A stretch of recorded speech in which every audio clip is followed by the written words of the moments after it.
está no Senhor. Se a vida apresenta motivos pra desanimar, Esperança está no Senhor. se as nuvens escuras não querem passar, Minha esperança está no Senhor. se alguém que eu amo vier me ferir, Minha esperança está no Senhor. se às vezes me esqueço de amar ou sorrir, Minha esperança está no Senhor. se existem motivos pra desanimar, se as nuvens escuras espalham temor, preciso aprender a sorrir e cantar. A minha esperança está no Senhor.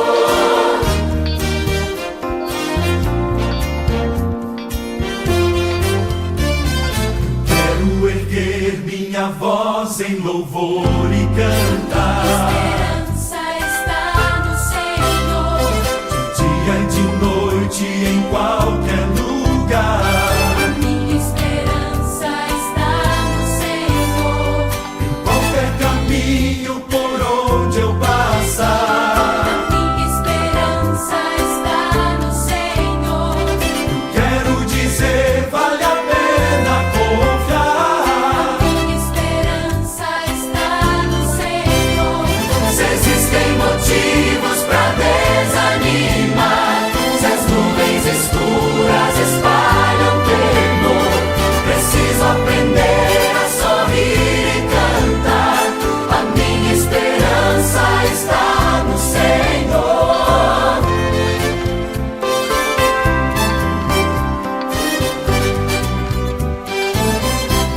Minha esperança está no Senhor. Minha esperança está no Senhor. Está no Senhor. Bom dia, irmãos queridos. Estamos chegando neste domingo para cultuarmos ao Senhor. Já nos preparamos para o culto, louvamos ao Senhor, glorificamos ao nosso Deus. E é bom chegar à sua casa, onde você se encontra, e encontrar você bem. Que nós, nos próximos minutos, possamos, juntamente com as famílias, irmãos queridos da Igreja Batista em Jardim Santana, juntos glorificarmos ao Senhor, louvarmos ao nosso Deus. É uma alegria, queridos, nós estarmos juntos novamente. Na terça-feira próxima passada, nós apresentamos no culto presencial e vocês também receberam a introdução do capítulo de número 5 de Romanos, e hoje nós estaremos concluindo este capítulo e eu fiz toda uma introdução, uma apresentação para facilitar a compreensão e o entendimento do capítulo 5, do estudo do capítulo de número 5, e eu parei na divisão do texto, dividindo em 7 pontos que entendi ser fundamental e importante para a nossa compreensão. Nos cultos presenciais, nós temos tido também, nos cultos presenciais, mas principalmente nos cultos online, nós temos tido também a participação do pastor Marcos Botelho, trazendo uma reflexão para que vocês tenham uma outra visão também do estudo, não apenas o que o pastor Eliakim está passando para vocês, né? E vocês têm a oportunidade de comparar, né? Cada pessoa tem uma forma, uma exposição, uma linguagem para transmitir uma mensagem, ou dar uma aula, ou apresentar um estudo. E nós temos aí dividido esta responsabilidade com o pastor Marco Botelho. Muito bem, no esboço que eu deixei para vocês, eu falei exatamente do versículo 1 ao versículo de número 2, esta afirmação brilhante que nós temos aí no texto. E eu quero deixar esse texto sagrado com vocês nesta manhã. O texto sagrado diz: justificados, pois, pela fé, tenhamos paz com Deus, por nosso Senhor Jesus Cristo, por quem obtivemos também nosso acesso pela fé a esta graça na qual estamos firmes e gloriamo-nos na esperança da glória de Deus. Esses dois versículos nós estamos chamando de uma afirmação brilhante, magnífica do apóstolo em relação ao que nós estamos estudando. É importante observarmos isso. Eu vou trabalhar esses pontos principais do esboço para que depois o pastor Marcos traga também uma reflexão para vocês. No segundo momento do estudo, os versículos 3 e versículo de número 6, é importante que vocês estejam aí acompanhando com a Bíblia, com a palavra de Deus. Nós encontramos aí esta palavra que nem sempre nós usamos no nosso vocabulário, que é uma palavra antagonismo. No versículo 3 ao versículo 6, a gente vê aí uma gradação de antagonismo no texto sagrado. E nesta palavra são apresentadas algumas situações, nos versículos são apresentadas algumas situações. Quanto mais difícil, mais firme e sólida é a reação do crente. E aí vem uma série de palavras interessantes dentro deste antagonismo de situações que nós encontramos nesses versículos desse segundo ponto. Nós vamos encontrar a palavra tribulação, olha só, por isso que é um antagonismo, né? Tribulação que produz perseverança. Perseverança que produz experiência. Experiência que produz esperança e esperança que traz certeza e convicção.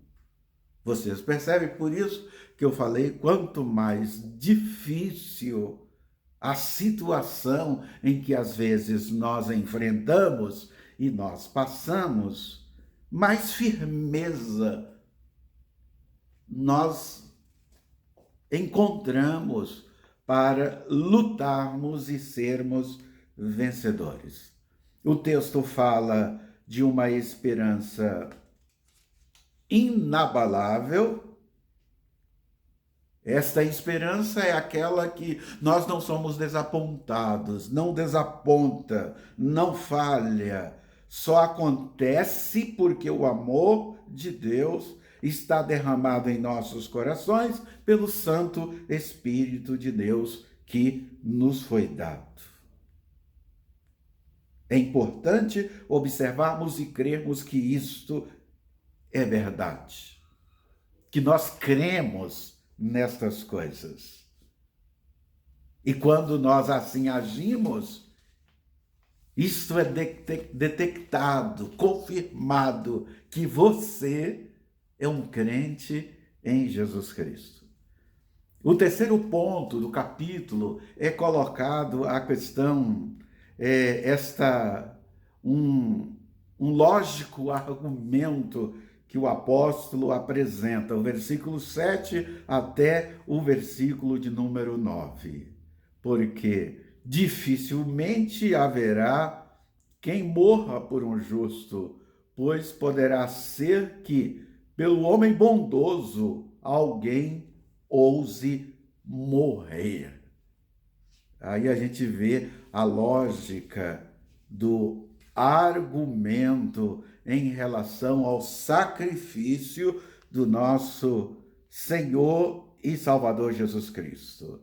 Esse versículo, ele é marcante porque apresenta a obra salvadora de Jesus Cristo, que só Ele pode fazer isto por nós. Ele se deu, Ele se ofereceu para todos nós. A lógica do argumento se torna agora irrefutável. Olha aí o versículo de número 9, essa lógica do argumento é irrefutável. O versículo 9 diz isto: logo, muito mais, sendo agora justificados pelo seu sangue, seremos por ele salvos da ira. Olha aí a lógica do argumento apresentado, desse argumento lógico que Paulo coloca para nós. Ou seja, o sacrifício dele na cruz do Calvário nos tornou em justiça. Nós recebemos a justiça de Deus e uma justiça para uma salvação eterna em Cristo Jesus. A quarta situação que nós vemos aí no texto, que são os versículos 10 e versículo de número 11, acompanha aí, eu apresentei o esboço e agora eu estou aqui argumentando, trazendo informações sobre esse esboço, onde ele faz um arremate filosófico aí do texto. E para completar a argumentação lógica que Paulo vem fazendo, ele vai agora apresentar uma espécie de sofisma, isto mesmo, uma forma, né? Ou uma figura, né? De linguagem retórica, uma forma de linguagem retórica aplicada nas discussões entre os seus antagonistas judeus que gostavam desse tipo de debate, especialmente os fariseus. Os fariseus eram expert no antagonismo, né? E nós percebemos isto claramente quando tem esta exclamação. Porque se nós, quando éramos inimigos, fomos reconciliados com Deus pela morte do seu Filho, muito mais, estando já reconciliados, seremos salvos pela sua vida. Olha o que Paulo coloca aqui, isto é, se fomos salvos quando não merecíamos, muito mais seremos salvos agora que cremos, que acreditamos na graça, na bondade e na misericórdia do nosso Deus. É tão bom, queridos irmãos, nós vermos todas estas questões que são colocadas pelo apóstolo e deve ficar com a nossa compreensão. A quinta ponto de destaque que é feito no capítulo é uma comparação. Paulo faz uma comparação entre Adão e Cristo. Vamos ver isso aí nos versículos 12 até o versículo de número 15. Aqui Paulo vai apontar sobre a entrada do pecado no mundo e com ele a entrada da morte. Isto é, essa situação que ele coloca como Adão. É importante observarmos isso. E ele diz, portanto, olha só, portanto, assim como por um só homem entrou o pecado no mundo, está falando de quem? De Adão, correto? Tranquilo? Ok, vamos em frente. E pelo pecado, a morte. Quem foi que levou esta morte? O motivo dessa morte? A desobediência. Agora, segundo momento, assim também a morte passou a todos os homens, portanto todos pecaram. Isso aqui é esta situação de Adão, a natureza humana de Adão, esta natureza pecaminosa. Aí depois, continua dizendo, porque antes da lei já estava o pecado no mundo, mas onde não há lei, o pecado não é levado em conta. No entanto, a morte reinou desde Adão até Moisés, mesmo sobre aqueles que não pecaram, à semelhança da transgressão de Adão, o qual é figura daquele que havia de vir, que é Jesus Cristo. O que Paulo aqui, irmãos queridos e amados amigos, está afirmando é que se Adão, com o seu pecado, é autor da morte, ele está dizendo que Cristo, com a sua morte, é o autor da vida. Simples assim. Não existe aqui nada complicado para a compreensão. Veja só, Paulo está dizendo aqui, se Adão, com o pecado, pecando, desobedecendo, transgredindo a ordem expressa do Criador, ele introduziu o que não existia na humanidade, que é a morte. Agora, Cristo vem e com a sua morte ele nos outorga, ele nos concede novamente a vida. Maravilhoso vermos esta questão. E depois continua aqui dizendo, mas não é assim o dom gratuito com a ofensa. Porque se pela ofensa de um morreram muitos, muito mais a graça de Deus. É o dom pela graça de um só homem, Jesus Cristo, aumentou para com muitos. Esta graça que cresce, que aumenta, que se dá oportunidades, cria uma nova expectativa, uma grande porta se abre para nós através de Jesus Cristo. E essa figura de linguagem nós conhecemos tão bem quando Jesus diz que ele é a porta. Ele diz que este é o caminho em que nós devemos seguir, porque ele é o caminho. Enquanto Adão chega e introduz a morte no meio da humanidade, das pessoas, aí Jesus Cristo chega e diz, agora eu sou a vida. E ele dá novamente essa oportunidade de vida e vida eterna em Cristo Jesus. E aí nós vamos para o sexto momento, o sexto ponto, que é a superioridade da graça. Observa aí os versículos 16 até o versículo de número 18. Se a morte veio por um, a ofensa apenas, Adão, a salvação, o dom, veio para santificar a muitos. porque o juízo veio, na verdade, de um só, ofensa para condenação, mas dom gratuito, a graça veio de muitas ofensas para a justificação.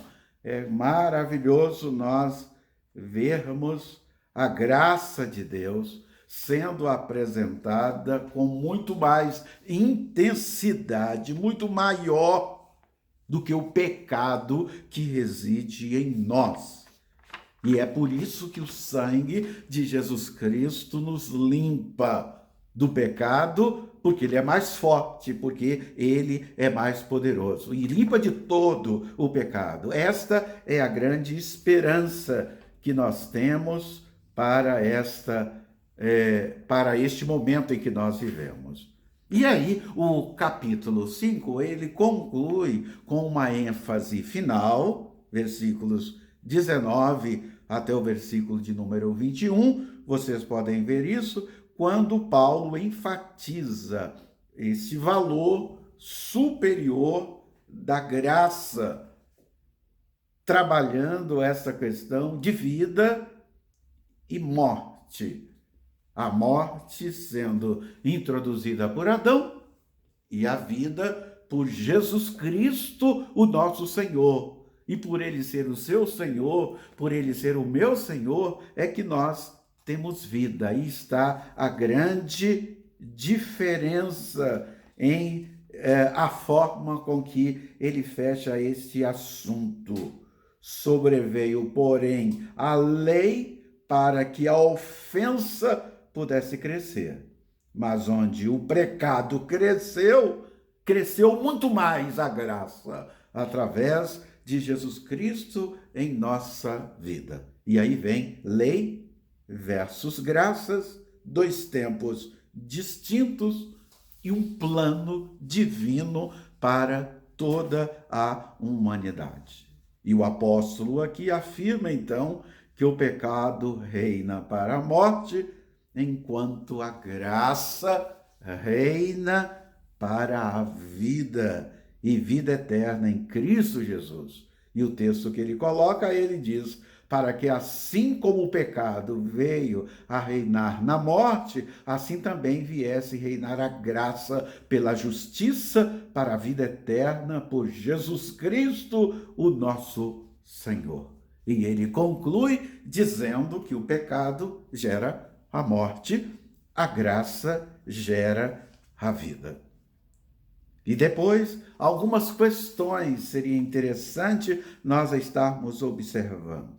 Será possível qualificar o peso do pecado? É possível fazer isso? Será possível qualificar o sacrifício de Jesus Cristo? Diante disto, a justiça de Deus, ela é realmente perfeita.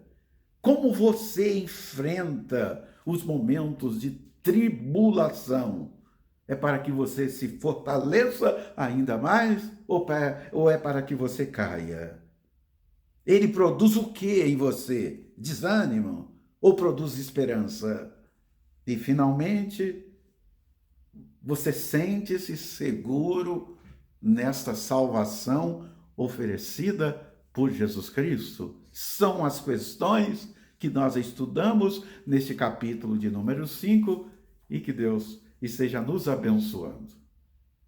Comentando este esboço, vamos ver agora uma reflexão que o pastor Marcos traz para nós deste capítulo de número 5, fechando assim o estudo do capítulo 5 de Romanos.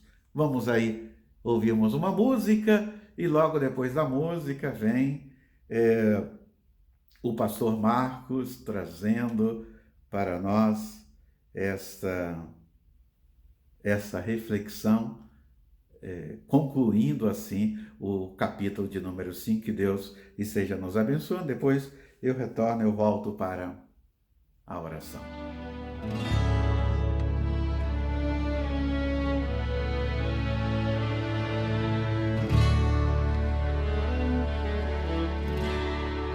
Por toda a minha vida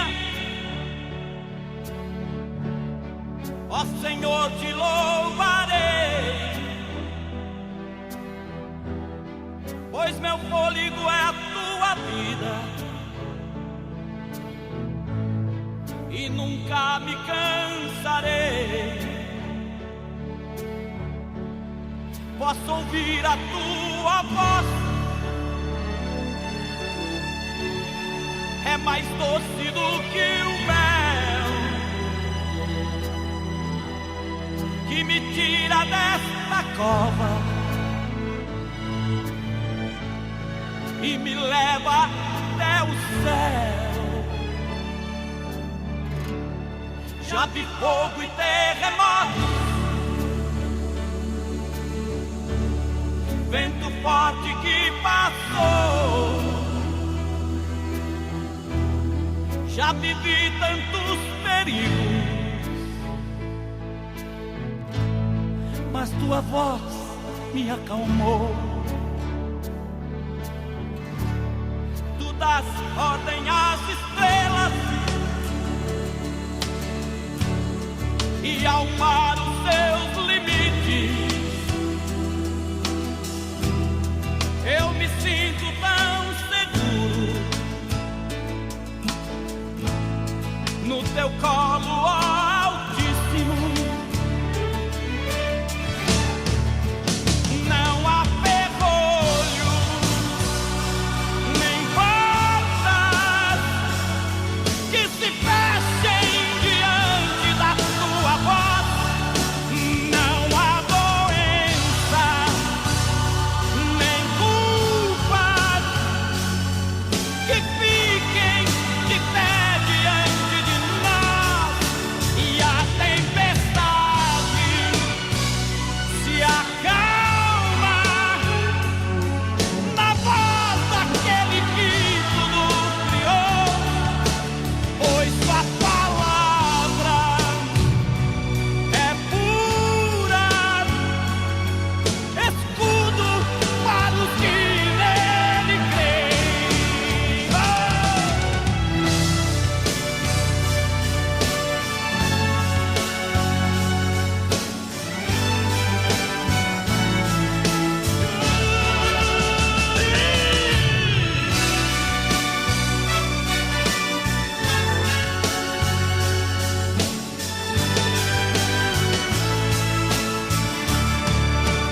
Não há ferrolho, nem portas que se fechem diante da tua voz. Não há doença, nem culpas que fiquem de pé diante de nós. E a tempestade se acalma na voz daquele que tudo criou, pois a palavra é pura, escudo para os que nele creem.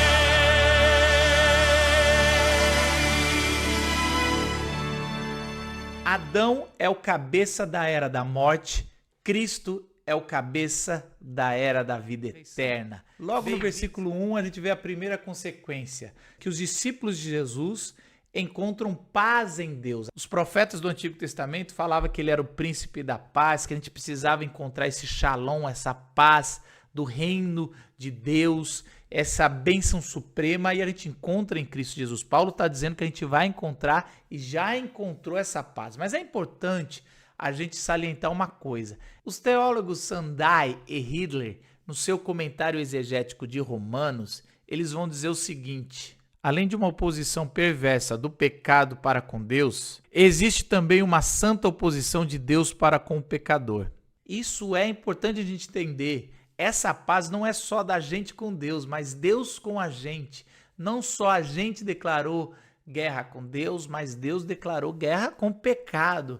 Então essa paz é tão importante e foi feita por Deus que ele também apaziguou a ira que ia vir contra nós. Então essa paz não é só nós que sentimos, mas Deus também sente essa paz para conosco. No versículo 2 a gente vê a segunda consequência. Os discípulos de Jesus estão firmes na graça. 2 verbos são usados aqui por Paulo para representar essa firmeza na graça.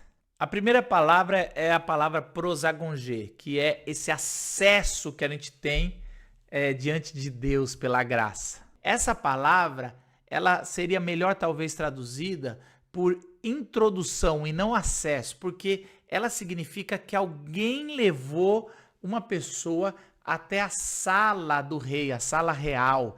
Então, ele foi introduzido. O que Paulo está querendo dizer é que nós fomos introduzidos ao templo e palácio de Deus. Vamos lembrar que no Antigo Testamento, a palavra casa, né, mansão, palácio, é a mesma palavra do que templo, né, para adoração. Então, no Antigo Testamento, o rei era o Deus, né? Na maioria dos outras nações, o rei e Deus era a mesma coisa. E palácio e templo para adoração também era a mesma coisa. O povo não tinha acesso nem ao palácio e nem ao templo. E aqui Paulo está dizendo que nós fomos introduzidos a esse ambiente, essa condição de estar diante do rei. E ainda Paulo vai falar que ninguém pode tirar isso da gente. Nada pode separar do amor de Deus. E a segunda expressão que ele usa é estamos firmes na graça. E essa firmeza,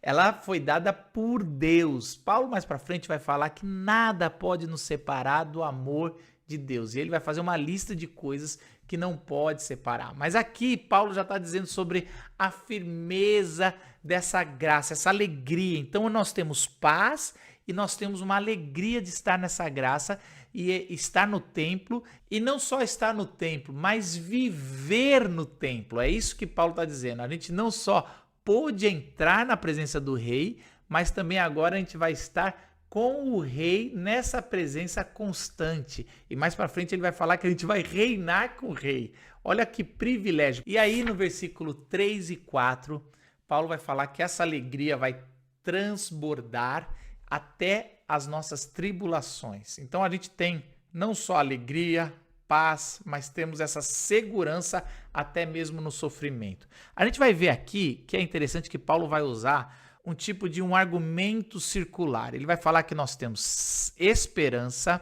e aí por vir a tribulação nós temos perseverança. A tribulação cria perseverança que depois vira esperança, que depois vem tribulação. Então esse círculo aqui de esperança e perseverança, persistir, não mudar, ele é alimentado por essa palavra chamada thlipsis, que é uma palavra usada no Novo Testamento para tribulação que recebe os discípulos de Jesus, quem segue a Deus, essa tribulação santa que a gente recebe.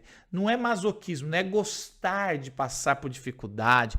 E vamos lembrar que no primeiro século os cristãos estavam passando por muitas dificuldades. Eles eram mortos, perseguidos, jogados em arenas com leões, usados como tochas para iluminar as festas dos imperadores. Essa tribulação, ela mostra que é o único caminho para a gente chegar a Deus, porque a gente não só participa da glória de Cristo, mas também das tribulações.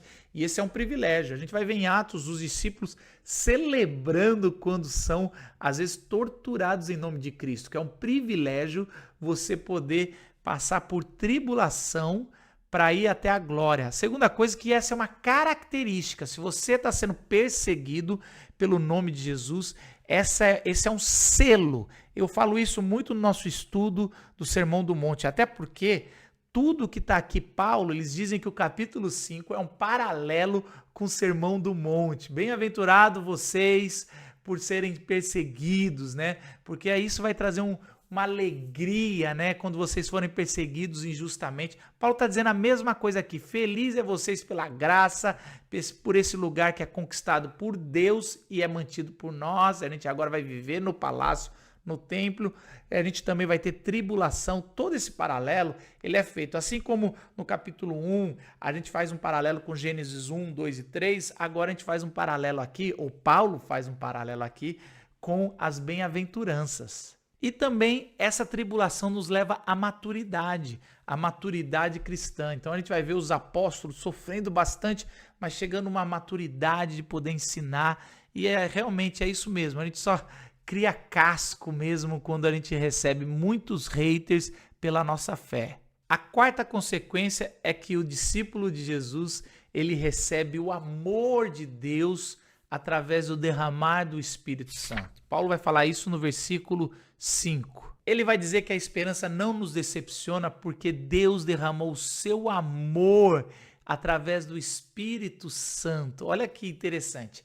A nossa esperança vai vindo e vai sendo alimentado pelo amor de Deus que é dado pelo Espírito Santo. Aqui a gente tem que dar uma pausa e entender um pouquinho mais o que Paulo está querendo dizer com esse derramar de amor através do Espírito Santo. Porque os reformadores, ao longo da história, os teólogos entenderam que isso era uma onda de amor que o Espírito Santo fazia para alguns, mas isso é um erro ou um equívoco hermenêutico, quando a gente interpreta a palavra de Deus à luz da nossa experiência pessoal. E a gente tem que fazer exatamente o contrário, interpretar a nossa experiência pessoal à luz da palavra de Deus. Pelo contexto que Paulo está usando, o jeito que ele está trazendo isso, ele vai trazer no capítulo 5, versículo 5, esse derramar do Espírito Santo. Mas também lá no capítulo 8 ele vai falar dessa certeza da paternidade.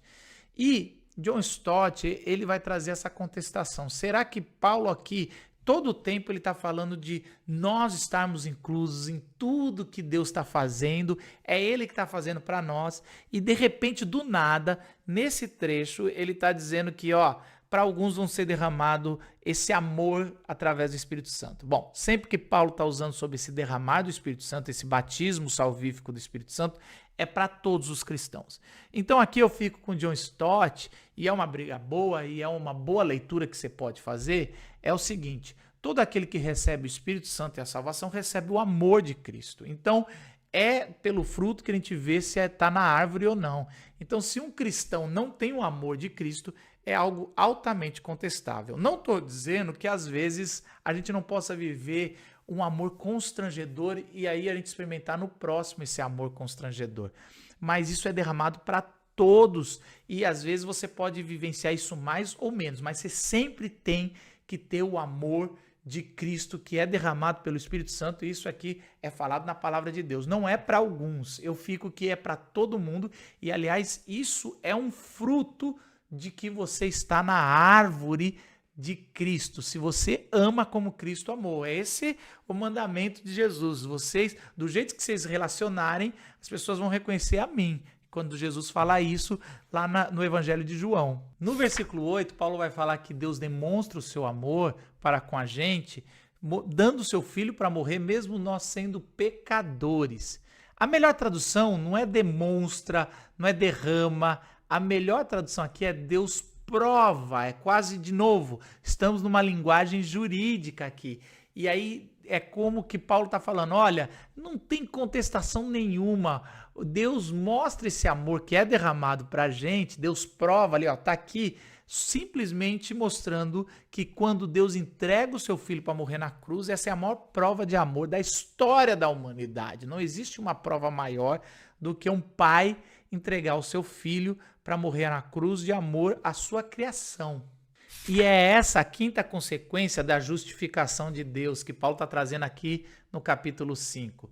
Que ele demonstra, ele prova, esse amor para com os seus discípulos, com Jesus na cruz. Paulo vai usar um argumento que eu achei bem interessante. Ele fala assim, dificilmente alguém vai morrer por um homem justo, talvez por um homem bem bom, vamos dizer assim. E a gente fica pensando, qual que é a diferença do homem justo e o homem bom, ele está dizendo assim, um homem justo, mas que fica de boa, que ninguém sabe, ninguém vai morrer por ele. Talvez um ou outro morra por um homem que claramente é querido pela sociedade. Mas ele vai falar, olha, a maior prova do amor de Deus é que ele morreu por nós quando nós éramos pecadores ou inimigos dele. Nós éramos detestáveis aos olhos de Deus porque estávamos no pecado, na rebeldia, e aí ele prova o amor dele entregando seu filho Jesus. Jesus ia falar o seguinte: o bom pastor, ele dá a sua vida pelas ovelhas. João 10, versículo 11. Agora a gente entra no versículo 9 e 10, com Paulo falando que seremos salvos. 2 vezes ele fala isso. E um leitor mais atento vai parar e falar: peraí, Paulo, até então você está falando que a gente foi salvo, justificado, foi imputado essa salvação, agora você está falando no futuro, nós seremos salvos. Eu não estou entendendo. Então a pergunta que fica aqui: a gente é salvo ou não é? E a resposta mais honesta, as duas respostas podem dizer: nós já fomos salvos, e você pode dizer isso claramente para todo mundo: não, eu sou salvo em Jesus Cristo. Mas também você pode falar: não, eu vou ser salvo em Jesus Cristo no dia final. Então a resposta é já e ainda não. É o famoso já e ainda não. É bem aqui que Paulo está trazendo isso, esse já e ainda não. Várias vezes Paulo usa no passado a salvação, no presente ou no futuro. Estamos sendo salvos ou no futuro seremos salvos. Isso é claro na Bíblia, isso é revelado de várias formas e a gente não tem como resolver isso. Aliás, resolver é cometer uma heresia. Então a gente tem que entender que já fomos salvos, mas ainda não, nós seremos salvos. Então a pergunta é: nós já fomos salvos? Sim e não. Sim, porque nós já fomos salvos da culpa do pecado, você não precisa mais viver com a culpa do pecado, Jesus tirou isso, e já fomos salvos do juízo final. Mas não, porque nós ainda não fomos libertos do pecado que habita em nós, nós carregamos essa velha natureza e nós ainda não temos o corpo glorificado, o corpo da eternidade que Jesus teve na ressurreição. Então isso a gente ainda vai ser salvo quando a gente receber esse corpo e quando tirarem todo o pecado da velha natureza de nós. Então a gente vai ser purificado no final, na sua volta. Então nós já fomos salvos, estamos sendo salvos, e isso a gente geralmente chama de santificação, e nós seremos salvos com um novo corpo, o corpo glorificado. Isso é importante a gente entender. Talvez a segunda pergunta é: como a gente vai ter certeza que a gente vai ser salvo no último dia, né? Que a gente já foi, que a gente está sendo legal, mas como a gente pode ter essa esperança? Lembra da esperança da tribulação e aí que causa perseverança? Ele vai falar o seguinte: nesse versículo 9 e 10, a estrutura é igualzinha. Então, a consequência, se aconteceu isso, e Paulo está dizendo, se nós fomos justificados em Cristo e reconciliados com o Pai, consequentemente, nós também seremos regenerados no último dia. Então, o que eu quero dizer para vocês é o seguinte: o pior Deus já fez, que é o sangue, no versículo 9, de Jesus que foi derramado, e ele reconciliar os seus inimigos. Quando éramos inimigos de Deus, versículo 10, ele nos reconciliou. Então, a segunda parte, Deus vai cumprir, você pode ter essa certeza, porque o pior Deus já fez, e agora é questão de tempo, da plenitude dos tempos, para Deus finalizar a boa obra que ele já começou em mim e em você. E aí no versículo 11, Paulo vai falar uma palavra interessante, a mesma palavra que ele usa no capítulo 2, que os judeus se orgulhavam, agora ele vai falar: nós nos orgulhamos em Deus, né? E essa palavra foi traduzida diferente, porque a ideia aqui é diferente daquela ideia do capítulo 2, versículo 17. Ele aqui está dizendo que nós orgulhamos, né? E aí é um orgulho diferente, é nos gloriamos, né? Foi traduzido como gloriamos ou alegramos no que Deus fez. E qual é a diferença? A grande diferença é que os judeus lá estavam se vangloriando de quem eles eram, qual era a linhagem deles e de seguir a lei. E aqui nós nos orgulhamos de Jesus, do que ele fez, do que Deus fez. É praticamente bater continência com o chapéu de Deus. Nós nos alegramos, nós temos o orgulho de ser evangélico, e quando é assim, de ser cristão, né? Eu sempre critico muito esse negócio de orgulho de ser evangélico, orgulho de ser cristão, marcha do orgulho cristão e tudo mais, quando é um orgulho de sermos quem somos. Porque se você entende quem você é, você não tem orgulho, você tem remorso, você tem dor, você tem arrependimento, você tem outras coisas. Orgulho a gente só pode ter no que Deus fez na cruz. E é isso que Paulo está falando aqui no versículo 11. Agora no versículo 12, até o final do capítulo, versículo 21, Paulo vai mostrar a diferença e as semelhanças entre Adão, esse cabeça da era da morte, e Jesus, o cabeça da vida eterna, da era da vida eterna. São as duas coisas bem opostas, mas existem algumas semelhanças. E é interessante que no capítulo 4, Paulo puxou a figura de Abraão para fazer a sua argumentação, e agora no capítulo 5 ele vai mais além, vai puxar a figura de Adão para fazer a sua argumentação.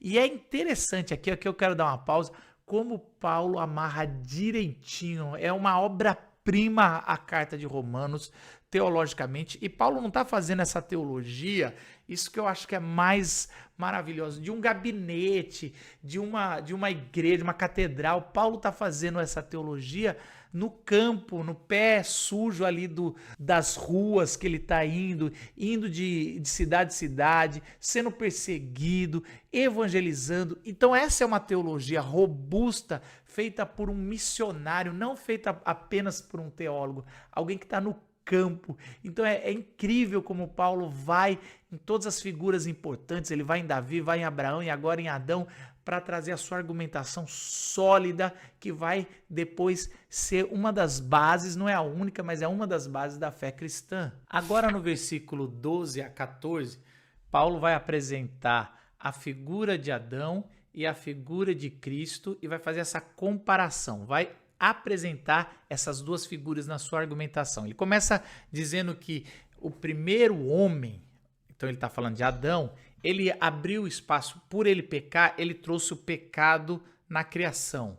O pecado que ele trouxe a morte para Adão.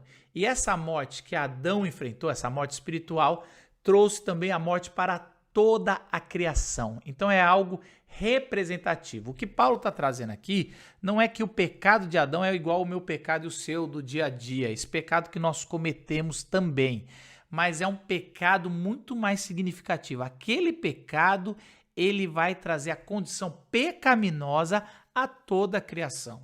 Existiam dois homens no século V, um era Pelágio e outro era Agostinho. Pelágio era um monge britânico que acreditava que a gente nasceu neutro, a gente não nasceu pecaminoso, nós nascemos neutro e aí nós escolhemos entre ser bom ou ser mal.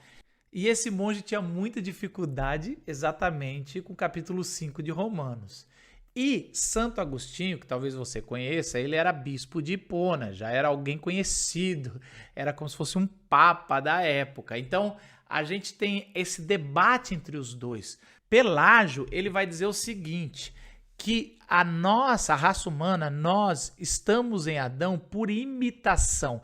Assim como um filho, mesmo odiando algumas coisas do pai, acaba repetindo, né, o que o pai faz, assim é a raça humana repetindo. Toda vez que a gente peca, a gente só afirma e repete o que Adão fez naquele primeiro pecado. Então nós estamos em Adão por repetição. O bispo de Hipona, ao ler a carta de Romanos, principalmente o capítulo 5, vai dizer, não, nós estamos representados em Adão. Nós pecamos quando Adão pecou. É um outro tipo de pecado. Então é um pecado de natureza, né? É natural. Então nós nascemos no pecado a partir do pecado de Adão. Então nós temos um pecado a ser resolvido, que é a nossa criação, um pecado criacional, um pecado da criação. E existe um outro pecado, que é o pecado que nós fazemos diariamente. Esse pecado que mostra a condição que estamos em Adão. São duas coisas diferentes. O Watchmani, em Vida Cristã Normal, ele vai fazer um comentário muito legal de Romanos e ele vai dizer que um pecado é resolvido com a cruz e outro pecado é resolvido com o sangue de Jesus que é derramado. Ali tá os dois representados na cruz. O Watchmani faz essa dicotomia. Eu gosto dessa versão que o Watchmani fez, não é a versão que eu decidi expor para vocês, eu tô indo mais pela linha de John Stott, mas o Watchmani é um cara que impactou muito a vida do meu pai e também a gente leu quando entrou no seminário esse comentário de Romanos, Vida Cristã Normal, e é algo muito legal. Moral da história, é lógico que Agostinho tinha razão, Pelágio está querendo deturpar o que Paulo falou. É muito claro no versículo 15 que pela transgressão de um só homem todos morreram. Então, ali é claro que é forma representativa, de novo, entendendo como Paulo escreveu, que é forma jurídica, e aí alguém tem a procuração da raça humana. Por ser o primeiro, ele teve a procuração de todo mundo, e por ele ter feito algo errado com essa procuração, toda a criação caiu. Não só a raça humana, toda a criação. Paulo vai falar num outro texto que toda a criação espera e clama pela regeneração de Jesus Cristo. No versículo 15 a 17, Paulo fica tão constrangido de começar essa comparação entre Adão e o Cristo que ele ama tanto. Ele fica constrangido que agora ele vai fazer o contraste. Aí no versículo 15 ele fala: portanto, entretanto, não há comparação entre a dádiva e a transgressão. A primeira diferença entre um e o outro é a natureza das duas obras. A primeira tem a ver com transgressão, alguém que desobedeceu, alguém que estava afastado de Deus, tinha uma ordem e desobedeceu. A segunda é uma dádiva, um ato sacrificial do Cristo. Então, um é a transgressão e outro é uma dádiva. Essa é a primeira separação da natureza da obra dos dois personagens. O efeito imediato que os dois fizeram também é diferente. Além da natureza, o efeito é diferente. Então, Paulo vai falar no versículo 16 que não pode se comparar o que a dádiva do Cristo que ele deu, esse sacrifício, com as consequências do pecado que Adão fez ali no Éden. Então, em Adão nós temos condenação e em Cristo nós temos justificação. São coisas muito diferentes. E o resultado também é muito diferente entre a obra de Adão e a obra de Cristo. Em Adão, a morte reinou. Em Cristo, nós temos vida e reinamos sobre a morte. O versículo 17 vai trazer isso para nós. Que em Adão a gente é escravo de um rei severo, que é o pecado, a morte. Ela é a nossa rainha. Enquanto não estamos em Cristo, ninguém vence ela. Mas em Cristo, além dele vencer a morte, ele nos traz para reinarmos sobre a morte. É isso que Paulo escreve aqui, que a gente vai reinar em vida. Reinar em quê? Reinar sobre a morte. Olha só, a morte reinava sobre nós em Adão e agora nós reinamos sobre a morte em Cristo. Essa comparação ela é muito importante porque Jesus não é uma nova figura de Adão. Em Adão nós estamos aqui, em Jesus não dá nem para pegar na câmera, nós estamos lá. Então o novo Adão, vamos dizer assim, que é uma comparação que Paulo faz, ele traz aqui essa distinção para a gente ter bem claro que, olha, em Cristo é muito maior. O Cristo é uma nova criação muito mais aperfeiçoada. Não é um 2.0, é um 1.000.0. Então ele fala assim, olha, se em Adão a morte reinou, em Cristo não é que a vida reinou, é que a gente vai reinar com Cristo sobre a morte. É uma versão muito melhor. Então a natureza do ato, o efeito do ato e o resultado do ato de Cristo é muito superior ao ato de Adão. Não há comparação. E aí Paulo no versículo 18 a 21, para acabar o capítulo, ele vai comparar Adão e Cristo de uma outra forma. Aqui é feita uma confusão muito grande do que Paulo falou, né? Que Paulo vai dizer o seguinte de forma literal: a lei, ao invés de trazer santidade, trouxe mais pecado. É muito simples. Se você é pai de uma criança, eu vou te dar um exemplo que vai trazer à luz o que Paulo está dizendo aqui. E quem não é pai, se vira aí. Mas se você chegar para uma criança, ela está brincando com vários brinquedos. Aí você vê um brinquedo que ela não está brincando, ela está desprezando, sabe? E aí você pega aquele brinquedo, coloca em cima da mesa e avisa para ela: esse brinquedo eu não quero que você brinque. Esse brinquedo, inventa alguma coisa, esse brinquedo é especial, ele não é bom você brincar, ele é meio perigoso, ele tem algo aqui que eu não gostaria que você brincasse. E você sai da sala. A partir daí, essa criança tem grande chance de começar a brincar com o brinquedo que você proibiu. Foi isso, mais ou menos, que aconteceu ali no Éden. Quando Deus tinha dado todo o jardim para Adão e Eva, mas aí quando Deus falou dessa árvore que não pode comer de todas, mas dessa você não pode. Aí abriu a lei que Deus trouxe ali, criou a vontade em Adão e Eva de comer aquela árvore. Então, a lei, que na verdade ela é santa, a lei não é ruim. E é isso que Paulo vai argumentar daqui para frente. A lei não é ruim em si. A lei está revelando o caráter de Deus. A lei é santa.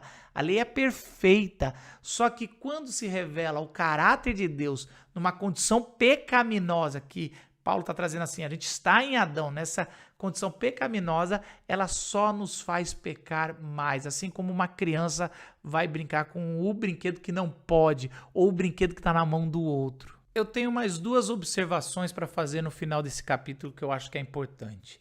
Por causa do final desse capítulo, muitos quiseram interpretar que Paulo era universalista. Porque se você pegar o silogismo que Paulo está fazendo aqui, você pode chegar ao universalismo. Se você cortar só esse trechinho.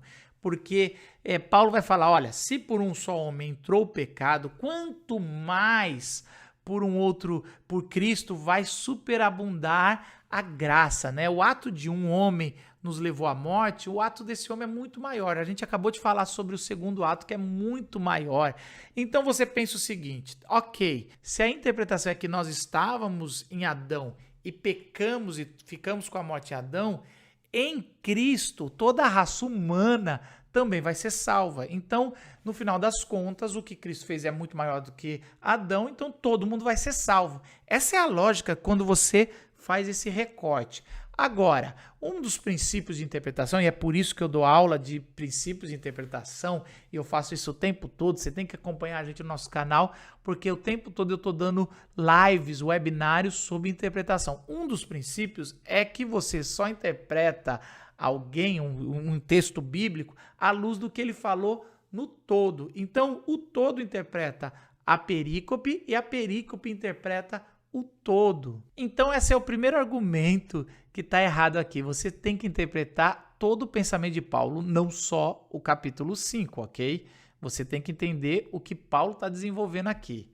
Então, quando a gente vai ver as duas comunidades representadas aqui, a gente vai ver que a primeira comunidade está em Adão por nascimento. E como ele é o primeiro homem de forma representativa, nós estamos nele por nascimento. E aí vai entender por que Jesus teve que ser filho do Espírito Santo com uma mulher, porque pelo jeito viria ali através dos homens, da descendência do homem.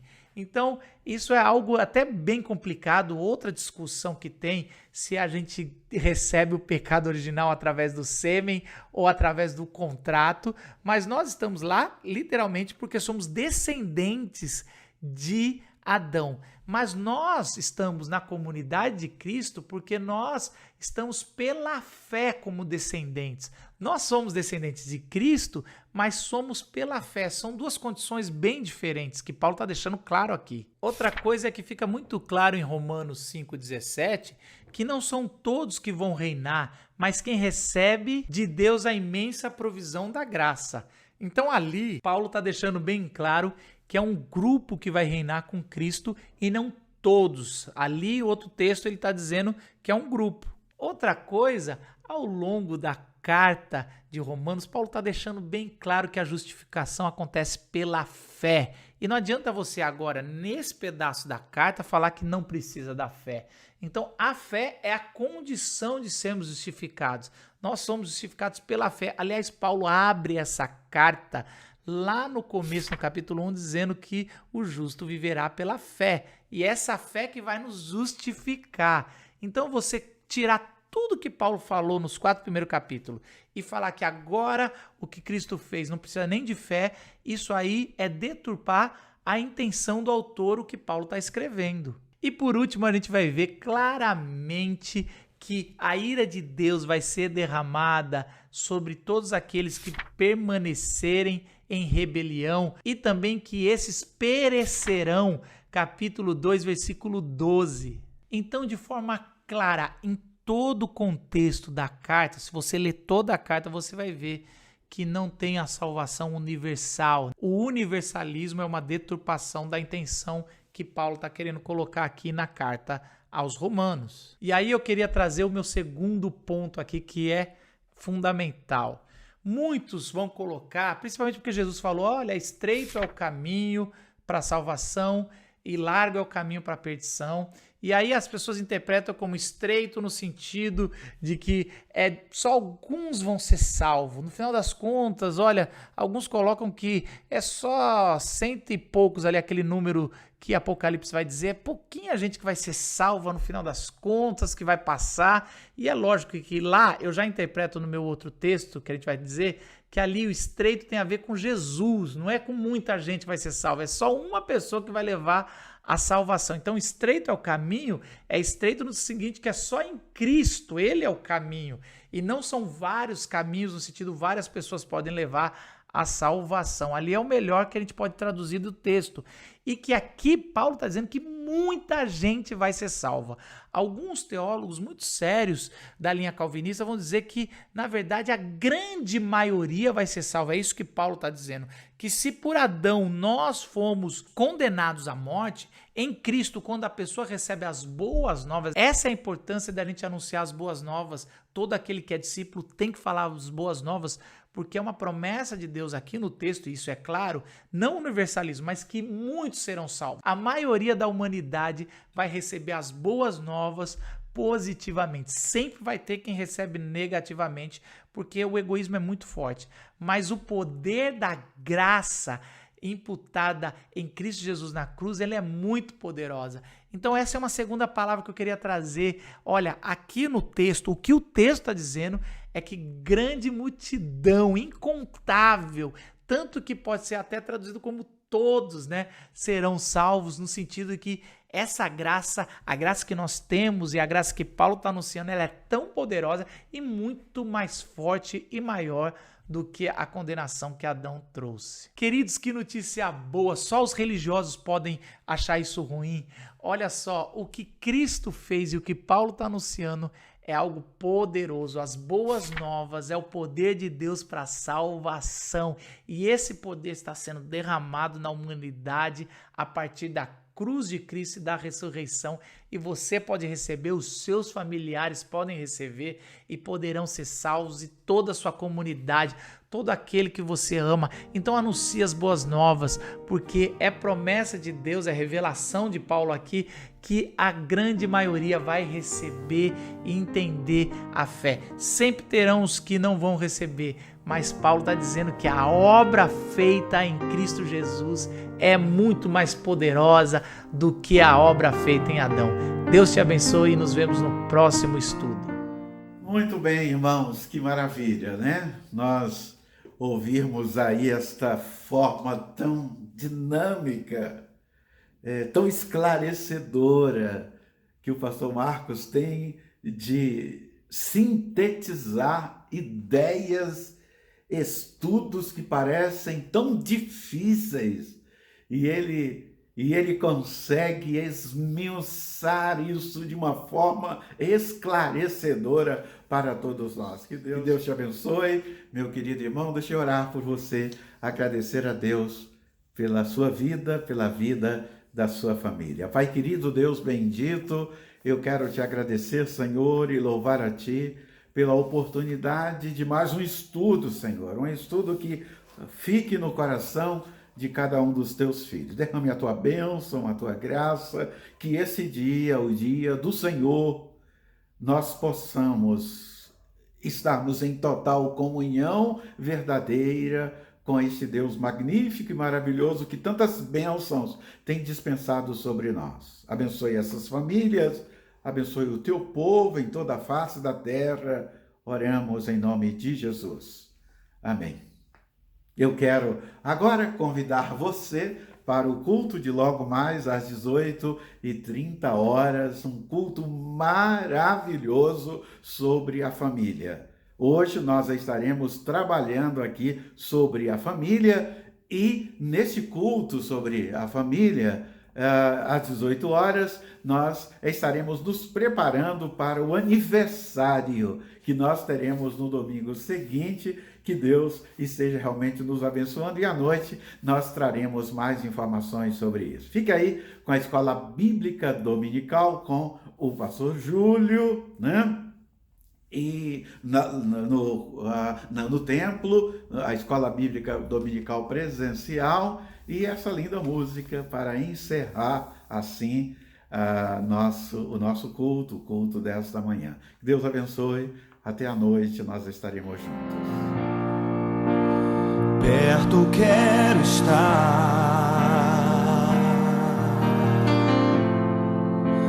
junto aos teus pés, pois prazer maior não há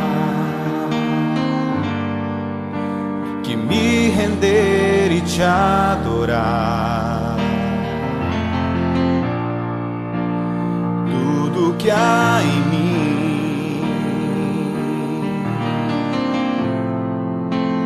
quero te ofertar,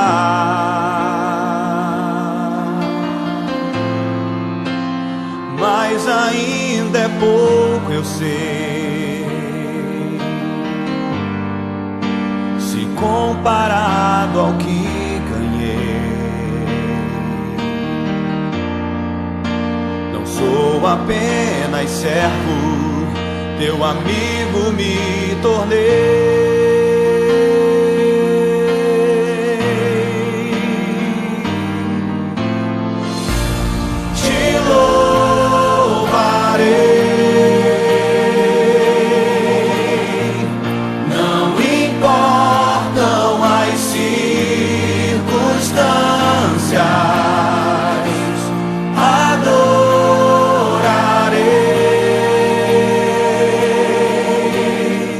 Somente a ti, Jesus.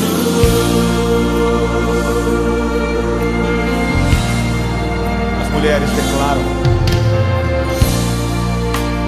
perto quero estar,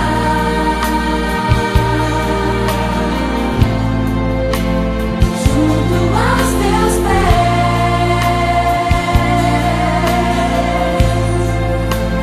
pois prazer maior não há que me render e te adorar. Homens, tudo que há em mim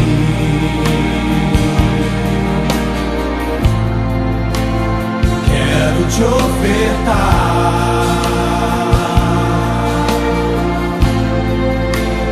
mas ainda é pouco, eu sei, se comparado ao que ganhei. Tua noiva, Senhor, declara: não sou apenas servo, teu amigo me tornei.